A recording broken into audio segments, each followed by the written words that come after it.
ক্যারিয়ারের শেষ দিন সবচেয়ে বড় সম্মান পেলেন ইমরুল কায়েস। আনুষ্ঠানিকভাবে ক্রিকেট বোর্ড বিদায় জানিয়েছে জাতীয় দলের সাবেক এই তারকাকে। জাতীয় দলে আরও বেশি ম্যাচ খেলতে না পারার আক্ষেপ থাকলেও কাউকেই দোষারোপ করতে চান না ইমরুল, তবে প্রাপ্তিও কম নয়। এদিকে প্রথম শ্রেণীর ক্রিকেটকে বিদায় বলে অস্ট্রেলিয়ায় পাড়ি জমাবেন স্থায়ীভাবে, তবে ক্রিকেটের টানে যে কোনো সময় ফিরে আসতে রাজি দেশে।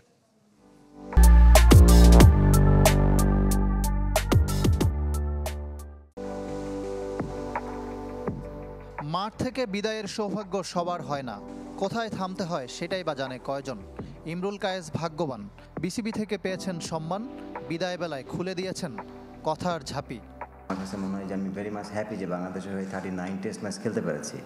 তো এটা আমার জন্য অনেক বড়, আমি মনে করি প্রাপ্য। কারণ আপনি বাংলাদেশের জন্য একটা টেস্ট খেলেন আর 50টা টেস্ট খেলেন বা 100 টেস্ট খেলেন, আপনি বাংলাদেশকে রিপ্রেজেন্ট করেছেন।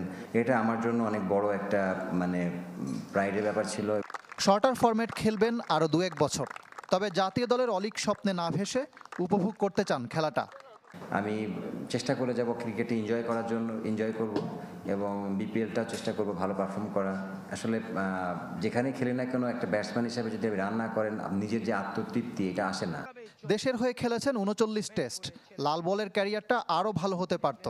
শেষ বেলায় কোনো আক্ষেপ নেই, বলতে চান না নির্বাচকদের নিয়ে তিক্ত অভিজ্ঞতাও। আমি হয়তো আরও বেটার আমার টেস্ট ক্যারিয়ার হতে পারতো, বাট এখন যেটা হয় নাই সেটা নিয়ে আসলে আমার এখন আফসোস করার আমি মনে করি না, কারণ যেটা হয়েছে আলহামদুলিল্লাহ। লাল সবুজ জার্সিতে খেলার আবেগ সব সময় আলাদা।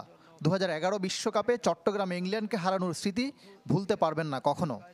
আমি 2011 ওয়ার্ল্ড কাপে আমার মনে আছে, আমরা যখন ইংল্যান্ডকে হারালাম চিটাগংয়ে, হারানোর পর আমরা যখন হোটেলে ফিরছিলাম, তখন আমার ওই রাতটার কথা আমার এখনও মাঝে মাঝে স্মরণ হয়। মানুষজন রাস্তায় যেভাবে আমাদের জন্য ওয়েট করছিল, রাস্তায় শুয়েছিল, আমাদেরকে যেতে দেবে না, আমাদের সাথে তারা চেয়ার্স করবে।